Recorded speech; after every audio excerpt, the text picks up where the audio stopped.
साहित्य भारती आयोजित आणि लाखे प्रकाशन प्रकाशित डॉक्टर उपेंद्र कोठेकर यांचा चौथा काव्यसंग्रह नाठाळाच्या माठी या काव्यसंग्रहाचा प्रकाशन समारंभ 21 जून 2025 रोजी विदर्भ साहित्य संघ नागपूर येथे अमेय दालनात संपन्न झाला। या कार्यक्रमाच्या अध्यक्षस्थानी प्रसिद्ध साहित्यिक प्रदीप दाते होते। प्रमुख वक्ते म्हणून श्रीपाद अपराजित आणि व्ही.एस. सोग यांनी उपस्थितांना मार्गदर्शन केले। यावेळी साहित्य भारती विदर्भ प्रांत कार्यकारिणीचे सदस्य व अनेक मान्यवर साहित्यप्रेमी मोठ्या संख्येने उपस्थित होते। कार्यक्रमात बोलताना डॉक्टर उपेंद्र कोठेकर यांनी नाठाळाच्या माथी या आपल्या चौथ्या काव्यसंग्रहातील प्रेरणा, आशय आणि रचनाशैली याविषयी सविस्तर भाष्य केले। त्यांचा सुस्पष्ट आणि प्रभावी शैलीमुळे उपस्थित रसिकांनी मोठा प्रतिसाद दिला। सर्वांना नमस्कार। आज हा जो प्रकाशन समारंभ इथे आयोजित केलेला आहे, नाठाळाच्या माथी हा माझा चौथा काव्यसंग्रह आहे। यापूर्वी जे 3 कविता संग्रह प्रकाशित झाले होते ते लाखे प्रकाशनाच्या झाले आहेत। किंबहुना त्यांनी केलेले असते तर कदाचित प्रकाशित झाले नसते, आणि त्यामुळे ते प्रकाशित होत आहेत याचं श्रेय जे आहे ते प्रामुख्याने लाखेंना आहे। पहिले जे 3 कविता संग्रह आहेत त्यामधल्या ज्या कविता आहेत आणि या संग्रहामध्ये असलेल्या कविता, त्या कविता अत्यंत वेगळ्या प्रकारच्या कविता आहेत, आणि त्यामुळं हैदराबाद करायचं म्हटलं की हा वेगळ्या प्रकारचा संग्रह आहे ते एका अर्थाने खरं आहे। आज हा जो कार्यक्रम इथे आयोजित केला, या प्रसंगी या कार्यक्रमाचे अध्यक्ष, विदर्भ साहित्य संघाचे अध्यक्ष मान्य प्रदीप दातेजी, ज्यांच्या या पुस्तकावर जे प्रामुख्याने बोलतील प्रमुख वक्ता म्हणून इथे उपस्थित गुरुवर्य डॉक्टर व्ही.एस. सोग, माझे मित्र महाराष्ट्र टाइमचे संपादक मान्य श्रीपाद अपराजी, श्रीपादजींना अतिशय वेळेवर मी सांगू शकलो, कारण म्हणजे माधव भंडारी या कार्यक्रमाला येणार होते, पण माधव भंडारी यांचं डोळ्याचं ऑपरेशन ठरल्यामुळे त्यांना वेळेवर अडचण निर्माण झाली, आणि श्रीपादजींना मी विनंती केली आणि त्यांच्या मनातलं मोठेपणा असं की क्षणामध्ये त्यांनी यायला होकार दिला, आणि आज ते इथे आपल्यामध्ये उपस्थित आहेत। याचे प्रकाशक चंद्रकांत लाखेजी,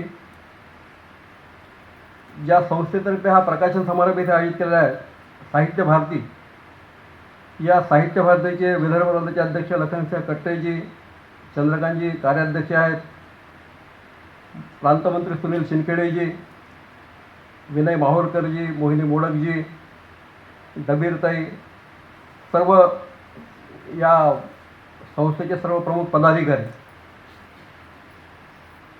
प्रामुख्याने ज्याचा उल्लेख हैदराबादकरांनी केलेला आहे की राजकीय कविता ह्या ज्या सगळ्या आहेत त्या सामाजिक विषयावरचे असतील, राजकीय विषयावरचे असतील, पण मला माहीत नाही काय ते, मी काही साहित्याचा फार अभ्यासक नाही आहे।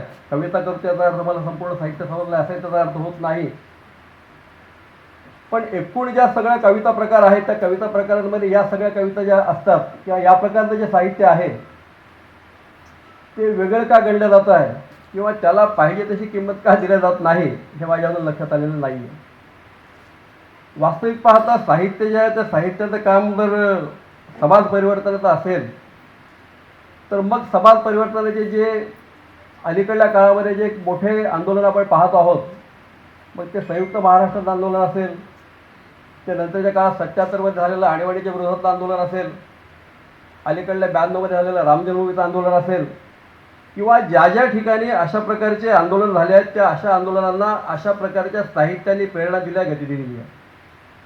पण महाराष्ट्रामध्ये जे संयुक्त महाराष्ट्राचं आंदोलन झालं त्यामध्ये मग आचार्य आत्रेंचं नाव असेल, दत्तू बांदेकरांचं नाव असेल, शाहीर अमर शेखांचं नाव असेल, किंवा अशा प्रकारच्या अनेक लोकांची नावं घेता येईल की ज्या लोकांनी एका अर्थाने संयुक्त महाराष्ट्राचा कलश महाराष्ट्रामध्ये आणला, जो आणला भले राजकीय नेत्यांनी आणला असेल, पण त्याची जी पार्श्वभूमी तयार केली त्याकरता जे एक लोकांचं मन तयार केलं आणि सरकारला जे बाध्य केलं ते या सगळ्या लोकांनी, साहित्यिकांनी, कलाकारांनी आणि कवींनी बाध्य केलं, हे आपल्याला दाखवून चालणार नाही आहे। पण असं असताना सुद्धा ज्या वेळेला साहित्यिकांचा याचा उल्लेख होतो त्यावेळेला अशा प्रकारचा कुठेतरी सवता समाज निर्माण केला जातो, आणि त्यामध्ये मग म्हणजे ह्या कविता तर हा वेगळा विषय आहे, पण गीतकार असतील, म्हणजे प्रत्यक्ष माडगुळकरांसारखे गीतकार असतील, जगदीश खेवळकरांसारखं गीतकार असेल, अशा माणसाला सुद्धा कुठेतरी साहित्यिक बनण्याकरता, कवी बनण्याकरता आम्ही कुठेतरी आम्हाला कुचराई करतो आम्ही, आणि गीतकार म्हणून त्यांचा उल्लेख करतो. मला असं वाटतं की आता कुठेतरी विचार साहित्यिकांनी करण्याची आवश्यकता आहे. ह्या सगळ्या कविता ज्या आहेत, ह्या सगळ्या कविता एका अर्थाने माझा राजकीय पक्षाचा काम करण्याचा जो अनुभव आहे, राजकारणातला जो अनुभव आहे, समाजकारणातला जो अनुभव आहे, जे प्रत्यक्ष वेळ पाहतो त्यामधली वेळोवेळी दिसत असलेली जी विसंगती आहे, ती विसंगती असेल, त्यामधला उपहास असेल, तिथे काही टीकात्मक विषय असतील, या सगळ्या अनुषंगाने या सगळ्या कविता आलेल्या आहेत. आणि प्रामुख्याने खरं म्हणजे असं आहे की राजकारणामध्ये मी जे आलो आहे ते विद्यार्थी परिषदेच्या पार्श्वभूमीवर मी राजकारणामध्ये आलो. विद्यार्थी परिषदेमध्ये साधारणतः 77-78चा जो कालखंड होता, या कालखंडामध्ये एका अर्थाने संपूर्ण देशामध्ये जयप्रकाशांच्या मुवमेंटचं एक वातावरण सगळीकडे होतं, आणि आणीबाणीच्या विरोधामध्ये एक मोठा लढा त्या काळामध्ये निर्माण झाला. त्या लढ्यामध्ये आम्ही प्रत्यक्ष सहभागी नसलो तरी त्यावेळेचं जो वातावरण होतं, त्यावेळेचा जो अनुभव होता, त्या पार्श्वभूमीवर विद्यार्थी परिषदेमध्ये नंतर आम्ही काम करायला लागलो. आणि विद्यार्थी परिषदेचं काम करत असताना ज्या अनेक घटना डोळ्यासमोर आल्या असतील, किंवा ज्या प्रकारचं पाठे आम्हाला विद्यार्थी परिषदेच्या कामाच्या माध्यमातून मिळालं, त्याचा परिपाक म्हणजे सगळ्या कविता आहेत.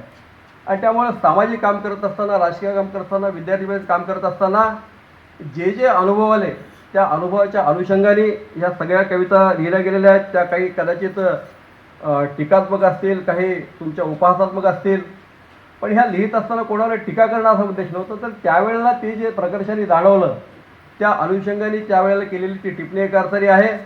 मला कल्पना आहे की ह्या ज्या कविता आहेत त्या कल्पना ज्याला प्रासंगिक कविता आहेत, आणि त्यावेळी त्या प्रासंगिक असल्यामुळे त्यांचं जे काही प्रासंगिक कवितांचं किंवा प्रासंगिकाचं जे आयुष्य असतं त्या प्रकारचं असेल. पण हा एका अर्थाने त्या कालखंडाचा दस्तावेज आहे किंवा असू शकतो, अशा प्रकारचं माझं मत आहे.